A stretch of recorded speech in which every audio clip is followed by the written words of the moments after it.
Commission presents The Forerunner, written by Colm Flanagan. Episode 1, The Promise.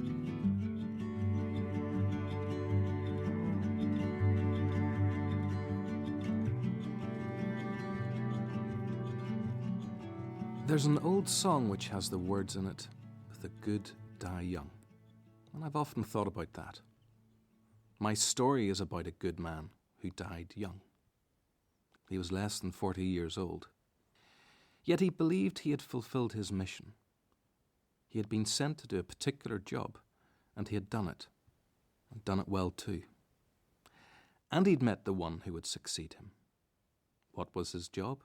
Well, he was a messenger, or you might say a forerunner, for none other than the living God himself, come to earth in the form of man, my subject's second cousin, Jesus of Nazareth.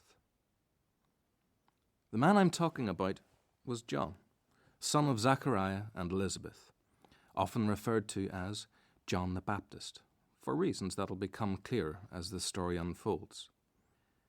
We don't usually hear much about him. He once said of Jesus that he must increase and I must decrease, and that has proved to be true. And John would approve of it. Nevertheless, I want to tell his story, to let others know just what a remarkable man he was. His birth. Now, that was very unusual. I mentioned Zachariah, John's father, earlier. He was a temple priest. Elizabeth! Elizabeth, where are you? I'm here, Zachariah, in the front room. Oh, Elizabeth, is something wrong? What are you doing here, love? Just looking out the window. Why, what's going on out there? Oh, I see. The children playing. Yes. My love, you've never found it easy, have you? Even after all these years. No, I so much wanted a child, Zachariah. Yes, so did I. But for whatever reasons, the Lord hasn't given us the joy of children. Now it's too late for us anyway. I know, but it all seems unfair.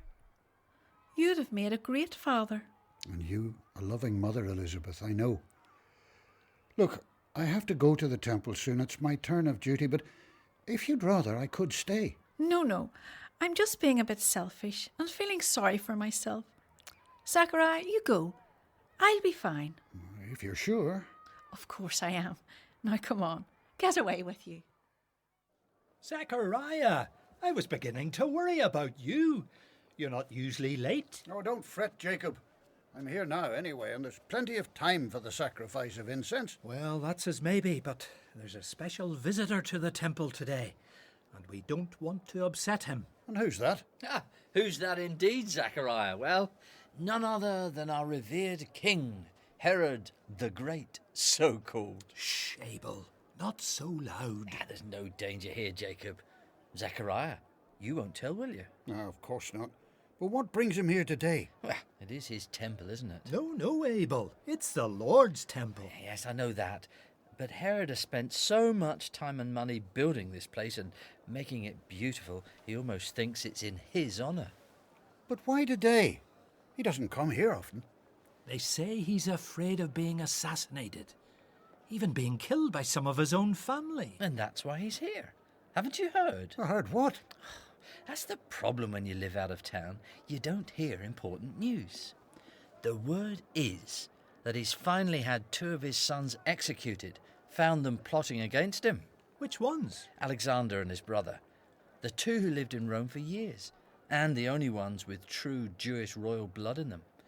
So he's coming to try and make amends before God, I expect.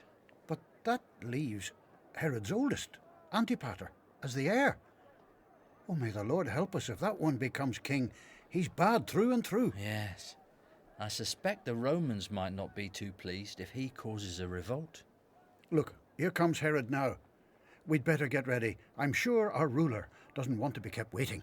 And it's your turn today to burn the incense before the Lord. Zachariah entered the inner temple court to burn the incense before the altar of the Lord. Everyone else stood outside, as was the custom. It was a very solemn occasion. Some prayed, Others just stood waiting. I am come before your holy altar, Lord Jehovah, this afternoon. I pray for the people of Israel that you will have mercy on us all. Accept this gift of incense offered to you from a humble heart. And I accept it in that spirit, Zechariah. What has happened? Who are you? What are you doing here? I am a messenger from the Lord. He has something to say to you. But I'm not worthy. Oh, none of us are, Zechariah, but the Lord judges you worthy in his sight.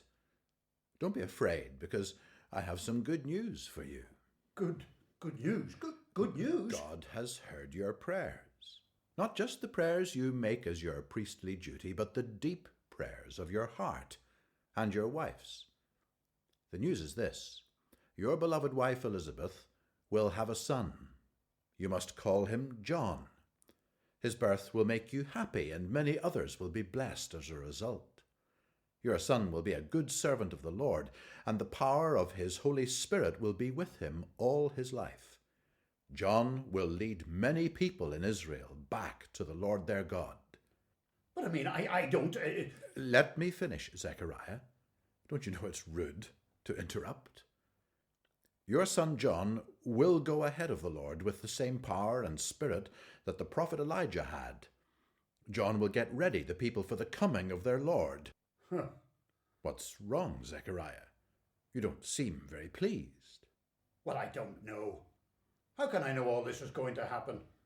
It's all very well saying this, but it all seems a bit unlikely. My wife and I are old. She's long past childbearing age. It seems like a cruel trick to give her false hope. No, I don't believe it. I see.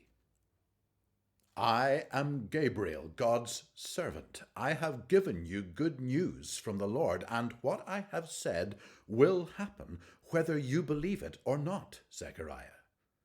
You don't believe me? So be it. You won't be able to tell anyone else that you don't believe it until the child is born. And I tell you, everything I have said will happen when it is supposed to. When the child is born, then your lips will be unsealed. But until then, you will not do any speaking to anyone.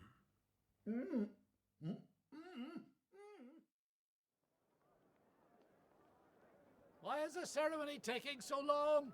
Patience, sir. The Lord will not be hurried. Where is he? Why is Zechariah so long inside the inner court? Do you think something has happened to him? I don't know.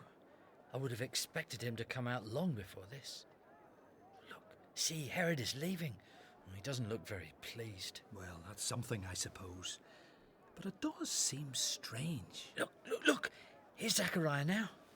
All is well. You may go. The incense has been burned, and the Lord blesses you all. Oh, Zechariah, what kept you so long? You're trembling. Are you feeling unwell? Speak to us. Is everything all right? Why are you shaking your head like that? You can't speak, Zechariah. Is that it? Ah, yes. What happened? Are you ill? No. You're putting your fingers to your mouth? Oh, I see. You can't speak. You'd had a fit? No. Your eyes? You've seen something? A vision? Yes. From the Lord, is it? Yes. Come, we must tell others what has happened. No? Well, what do you want us to do? Do you want to see a doctor? No. Go home? Yes. Oh, very well, we'll take you there. Come on, let's go. Perhaps it will pass and you'll be all right again soon. So we brought him home, Elizabeth. He seems perfectly well. He just can't speak. He has seen a vision of the Lord, but he can't or he won't tell us what it was exactly. He has written on a tablet that it affects you both and that it is good. But that's all. Thank you, Jacob, for bringing him home. The Lord be with you. And also with you. I will return to the temple now. Later that evening, Zachariah wrote the story on a tablet and told Elizabeth all that had happened. Like him, she found it hard to believe the news that she would have a child. But in her heart she believed, and a hope grew in her. She really could now have a child. 6 weeks later, Elizabeth knew for certain she was going to have a baby. She was overjoyed. She decided not to leave the house. Then, one day, when she was 6 months pregnant, an unexpected but welcome visitor arrived. Mary, how lovely to see you, my dear. Come in. You must be tired. Shall I get you a drink? Oh, my dear cousin Elizabeth, that'd be lovely. You're looking well. Oh, what is it? Are you all right? Oh, yes, I'm fine.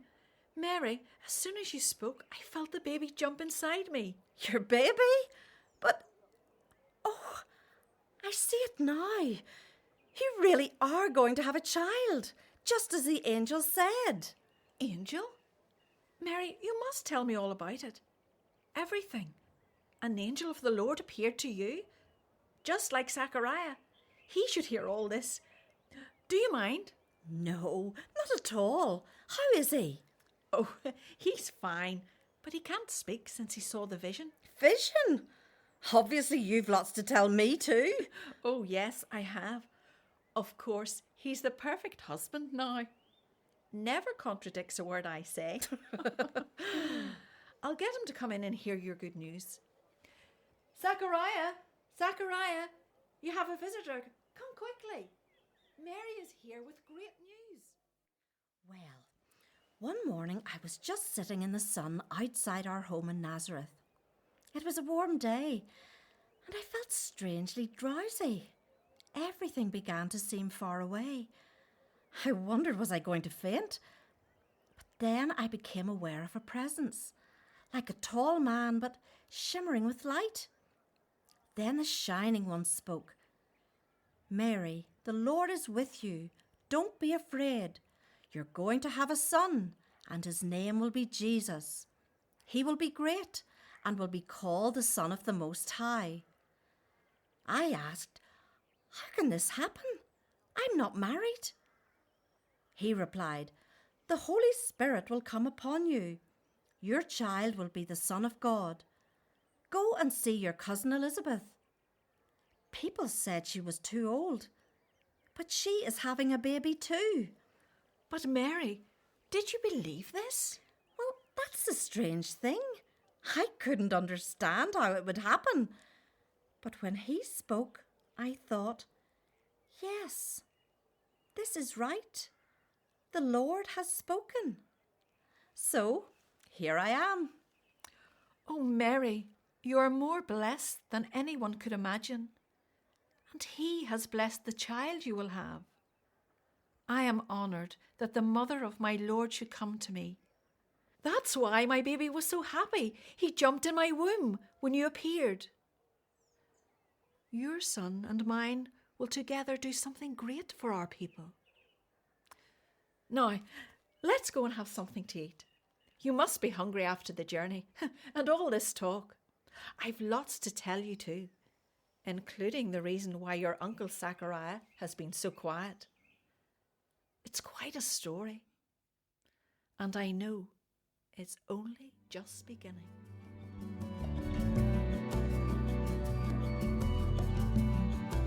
In The Forerunner, Hosea was played by Peter Richardson and John the Baptist by David Campton. Other parts were played by members of the Commission drama team. The series was written and produced by Colm Flanagan at Commission Studios in Belfast. Episode 2 is entitled His Name is John.